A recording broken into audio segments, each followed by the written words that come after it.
ये पाठ्यक्रम वर्ष के सभी विद्यार्थियों को सुप्रभात। हम कल महाकवि कालिदास की नाट्य कला पर कुछ जानकारी प्राप्त की थी कि उन्होंने ये कथानक कहाँ से लिया था और उसमें कहाँ कहाँ फेरबदल किया उन्होंने, उसके विषय में अध्ययन किया था और कुछ स्वयं की मौलिकता उन्होंने उसमें नाटक में जोड़ करके अभिज्ञान शाकुंतलम नाटक को एक सुंदर नाटक बना दिया। आज हम अभिज्ञान शाकुंतलम के जो पात्र हैं उनके विषय में, उनके चरित्र चित्रण के विषय में हम अध्ययन करेंगे कि महाकवि कालिदास ने किन किन पात्रों का अभिज्ञान शाकुंतलम नाटक में स्थान दिया है और उनका चरित्र चित्रण कैसे बन पड़ा है उनके द्वारा, उसका हम अध्ययन करेंगे। तो सबसे पहले हम अभिज्ञान शाकुंतलम नाटक के प्रमुख नायक राजा दुष्यंत के चरित्र चित्रण के विषय में आज अध्ययन करेंगे। तो चरित्र चित्रण के विषय में महाकवि कालिदास ने कैसा चरित्र चित्रण अभिज्ञान शाकुंतलम में प्रकट किया है राजा दुष्यंत का, ये सब कवि पर ही निर्भर रहता है कि वो अपने काव्य में कैसा चरित्र पिरोता है। तो इसके विषय में हम सबसे पहले अध्ययन करते हैं कि चाहे नाटक हो या महाकाव्य, खंड काव्य हो या फिर गीति काव्य, गद्य काव्य हो या चंपू काव्य हो, किसी चरित्र को आधृत कर ही रचा जाता है। कोई ना कोई चरित्र तो होता है और उस चरित्र को ध्यान में रखकर ही हम उसकी रचना करते हैं। उस मुख्य चरित्र के अंकन में, विकास में, उत्कर्ष के लिए अन्य पात्रों की भी आवश्यकता होती है, जहाँ पर सहायक पात्र कहते हैं। सहायक पात्र की सार्थकता क्या होती है कि वो मुख्य पात्र के चारित्रिक विकास के में सहायक होते हैं और मुख्य पात्र कैसा हो, उसमें किन किन गुणों का समावेश किया जाए, मुख्य पात्र की भाषा, वेशभूषा, भूषण कला कैसी हो, आदि तथ्यों को समुचित निर्धारण ही कवि कर्म की दक्षता कहलाती है। परंतु चरित्रों का अध्ययन करते समय हमें इस तथ्य का सदैव ध्यान रखना होगा कि कालिदास की नाट्य कला का चरम लक्ष्य चरित्र चित्रण करना नहीं है, अपितु रस व्यंजना है। अर्थात उनका मुख्य उद्देश्य ये नहीं कि मैं एक राजा का चरित्र चित्रण अच्छा रचूं, उनका मुख्य उद्देश्य है कि नाटक में रस व्यंजना, उसको पढ़ करके लोग रस की प्राप्ति कर सकें, वो आनंद की प्राप्ति कर सकें। यदि आनंद ही प्राप्त नहीं होगा तो केवल चरित्र चित्रण करने से ही कोई विशेष महत्व नहीं रह जाता है। तो मुख्य उद्देश्य नाटक का क्या है कि रस व्यंजना है। तो अब उस रस व्यंजना को अभिव्यक्त करने के लिए महाकवि कालिदास ने राजा दुष्यंत का चरित्र चित्रण किस तरह से किया है उसके विषय में वर्णन किए हम देखेंगे। सबसे पहले हम उनको बिंदुवार हम उसका अध्ययन करेंगे। सबसे पहले वो एक धीरोदात्त नायक क्या है, पहला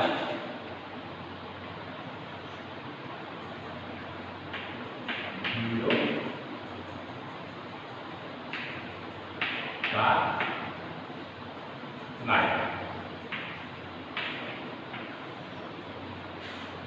धीरोदात्त नायक हैं और दुष्यंत के चरित्र के दो पक्ष हैं इसमें। एक पक्ष प्रेम का है, दूसरा वीरराजा पक्ष, कि जहाँ एक ओर वीर रसिक शिरोमणि हैं, वहीं दूसरी ओर एक आदर्श राजा भी है। कभी उसे सहज श्रृंगारी नायक के रूप में ही चित्रित नहीं करता, अपितु वह वर्णाश्रम मर्यादा के व्यवस्थापक एक आदर्श राजा के रूप में भी उसे रखना चाहता है। उसका श्रृंगारी पक्ष इतना महत्वपूर्ण नहीं है जितना कि उसका आदर्श राजा स्वरूप। संपूर्ण नाटक में उसका यह आदर्श नृपति रूप में ही मिलता है। जहाँ कहीं भी उसका रसिक रूप देखने को मिलता है वह मानव होने के नाते उसके लिए स्वाभाविक ही है, क्योंकि वह इसी जगत का प्राणी है और कवि भी उसे इसी लोक का चित्रित करना चाहता है। इस दृष्टि से उसमें मानवोचित कमजोरियों को दिखलाना आवश्यक ही था, पर कवि ने बड़े कुशलता से उसकी सभी तथाकथित कमजोरियों पर पर्दा डाल दिया है और उसका एक आदर्श भव्य रूप ही अंतोतगत्वा हमें आदर्श जो धीरोदात्त नायक के रूप में देखने को मिलता है। दूसरा है कि वो पत्नी वर्ग।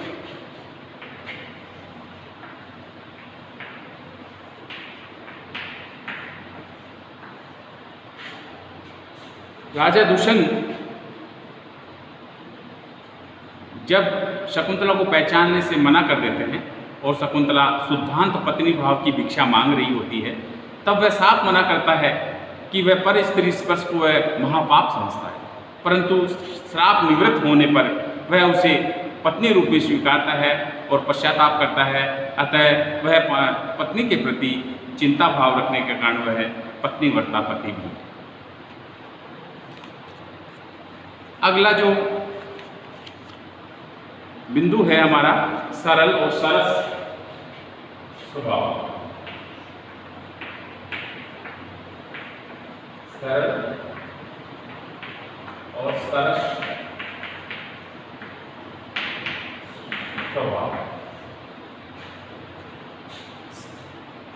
अब यहाँ शकुंतला तथा उसकी सखियों के साथ राजा का दुष्यंत का वार्तालाप उसकी सरसता का परिचय है। शकुंतला के रूप लावण्य को देखकर उसकी ओर आकृष्ट होना स्वाभाविक था, पर इसके पहले वह उसे पत्नी बनाने की इच्छा करे, ये जानने का प्रयास करता है कि वह कौन है, अविवाहित है, किस वर्ण से है, क्षत्रिय है। ये सभी बातों को जाने बिना वे आगे कोई भी कदम नहीं बढ़ाते हैं। जैसे मधुकर है, वो उचित अनुचित का ध्यान न रखते हुए शकुंतला पर मंडराने लगता है, उसके अंग को स्पर्श करना चाहता है। तब राजा कहता है कि भ्रमण दृष्टता कर रहा है, जबकि हम तो तत्वान्वेषण के पश्चात ही उस ओर प्रवृत्त होते हैं। अतः राजा का सरल और स्वभाव अभिव्यक्त होता है, अर्थात वो सरल हैं, सरस हैं, उनका ऐसा स्वभाव इसमें वर्णित हुआ है अभिज्ञान शाकुंतलम नाटक। फिर उसके अनुसार राजा दुष्यंत धैर्यवान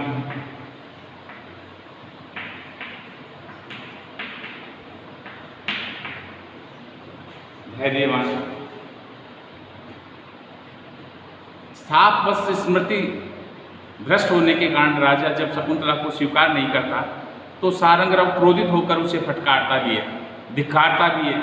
इधर शकुंतला भी उसे अनार्य कहकर क्रोध प्रकट करती है, पर राजा विचलित नहीं होता। इस कटुता पर भी वह क्रुद्ध नहीं होता, सब कुछ सुन लेता है। एक चक्रवर्ती सम्राट को उसके दरबार में ऋषि कुमारों द्वारा पापी, धूर्त, सठ, दस्यु, दम्भी आदि अनेक अपशब्द कहता है, पर राजा तब भी धैर्यवान और गंभीर प्रकृति वाला होकर के किंचित मात्र भी अपने लक्ष्य से विचलित नहीं होता और पत्नी भाव से आश्रम की याचना करने वाली मुनि कन्या पर वह आंख उठाकर भी नहीं देखता है। वास्तव में यह अवसर राजा के धीरज और धैर्य की परीक्षा के लिए पर्याप्त है। आगे जो पांचवा बिंदु है पराक्रम।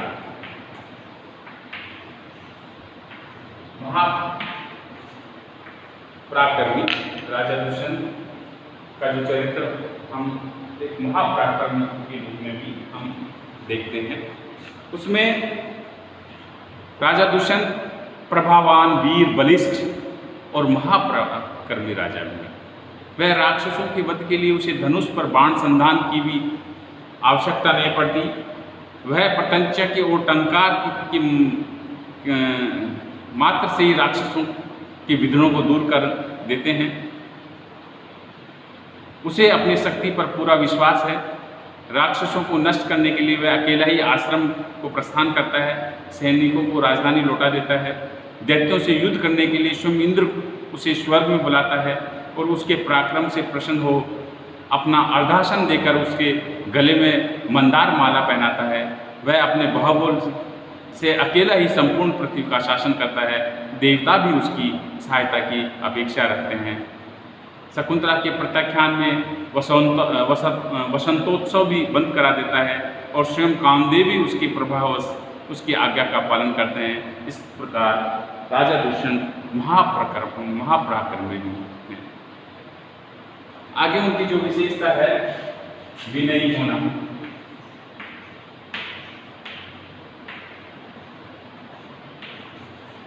विनयी राजा है, पराक्रमी होते भी राजा दुष्यंत हैं जो विनयी हैं।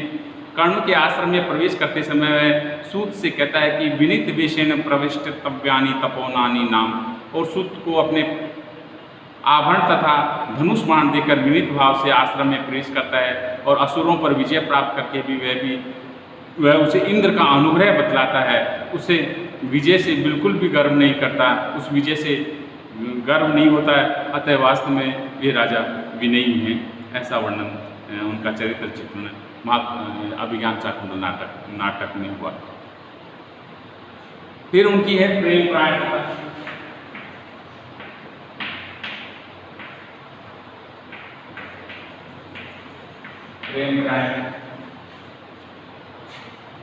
कवि ने राजा दुष्यंत को रसिक शिरोमणि भी कहा है, अर्थात वे रसिक भी आश्रम में प्रथम दृष्टया शकुंतला को देखने पर उनका हृदय उनकी ओर आकृष्ट होता है। तब संपूर्ण तत्वान्वेषण कर लेने पर ही वे उन्हें गंधर्व विवाह करते हैं और उससे पूर्व भ्रमर की भांति धृष्टता नहीं करते हैं। उसे पाने के लिए वे गंधर्व विवाह करते हैं और शकुंतला से अत्यधिक प्रेम करते हैं, इसलिए वे प्रेम परायण हैं। अगला जो बिंदु है आर्तदंड शासक। आर्तदंड शासक, आर्तदंड शासक कि राजा दुष्यंत दुष्टों के शासन और आर्तजनों की रक्षा के लिए अपने पराक्रम का उपयोग करते हैं। अर्थात आर्त त्राणाय वै शस्त्रम न प्रहर्तुम अनागसी, अर्थात वो दुखी जनों के लिए वो शस्त्र उठाते हैं, अन्यथा वे शस्त्र नहीं उठाते हैं। वैतालिक कहते हैं कि नियम येषि कुमार प्रस्थिता नार्थ दंड कुतो धर्म क्रियाम विद्रम सत्ताम रक्षत ऋतवै। तो यहाँ पर वे आर्तदंड शासक हैं। फिर उनकी जो विशेषता है प्रजापालक एवं धर्मात्मा।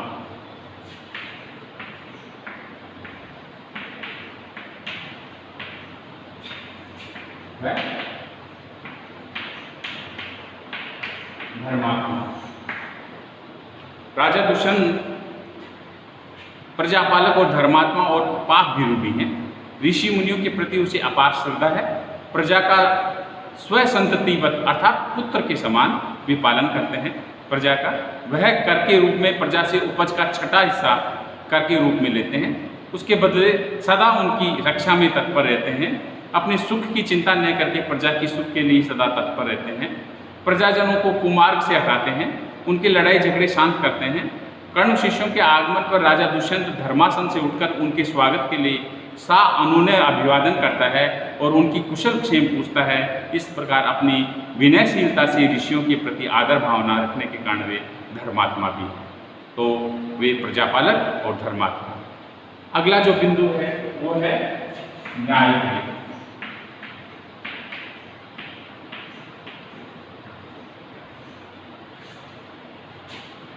न्यायप्रिय है। राजा दुष्यंत न्यायप्रिय राजा है, प्रजा का पुत्रवत पालनहार हैं। वे दुष्टों के शासन के विरुद्ध हैं, दुष्कृत्यों का विरोधी हैं। प्रजा जन के कुमार्ग से सन्मार्ग की ओर लगाते हैं का प्रयास करते हैं। आपसी लड़ाई झगड़ों को शांत करके न्याय देते हैं। अतः राजा दुष्यंत न्यायप्रिय राजा है। ललित कलाओं के प्रेमी। अगले 11वां का चरित्र की विशेषता है ललित कलाओं का प्रेमी।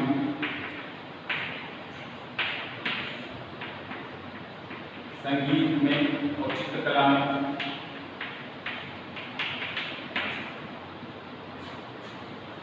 वहाँ राजा दुष्यंत ललित कलाओं में भी काव्य प्रेमी है। हंसपदी का सप्तम अंक के संगीत को सुनकर वह सहसा कहने लगते हैं, अहो राग परिवाहिनी गीति। प्रकृति के दृश्यों को वह सूक्ष्म दृष्टि से देखता है। वह एक कुशल चित्रकार भी है और कर्ण ऋषि के आश्रम में शकुंतला को देखकर उसने उसका चित्र बनाया था, वह अभी अधूरा था। उसे पूरा करने के लिए फिर चित्र को मंगवाता है और उसकी चित्रकला नैपुण्य को देखकर सहानुभूति को भी आश्चर्य होता है। अतः वे ललित कला और संगीत और चित्रकला की भी प्रेमी है। ये उनकी विशेषता उसमें अभिव्यक्त होती है। अगला जो बिंदु है वो है वियोग दग्ध कष्ट सहिष्णु।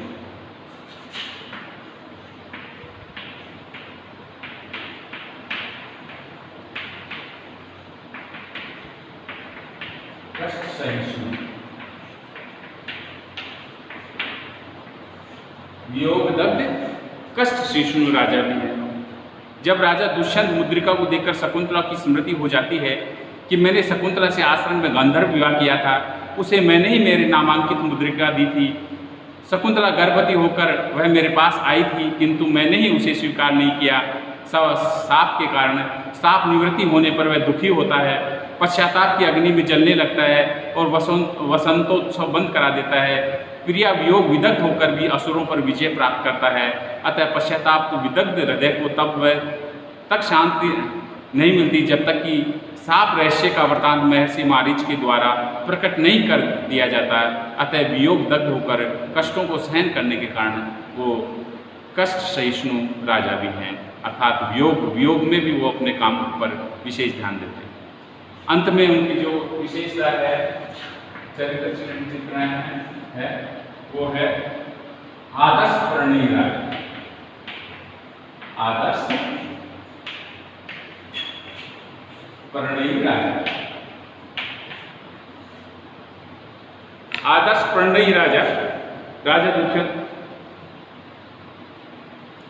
का प्रेम ऐन्द्रिक एवं वैषयिक नहीं है, इंद्रियों और विषय से संबंधित नहीं है।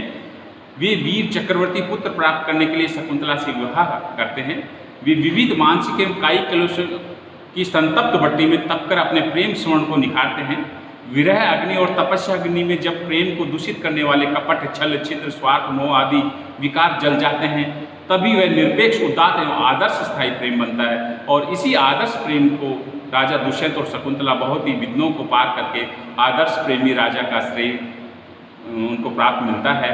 और शाकुंतलम में दुर्वासा का साप शकुंतला और राजा दुष्यंत के आदर्श प्रेम की अग्नि परीक्षा का काम करता है। अतः वे एक आदर्श प्रणयी राजा भी है।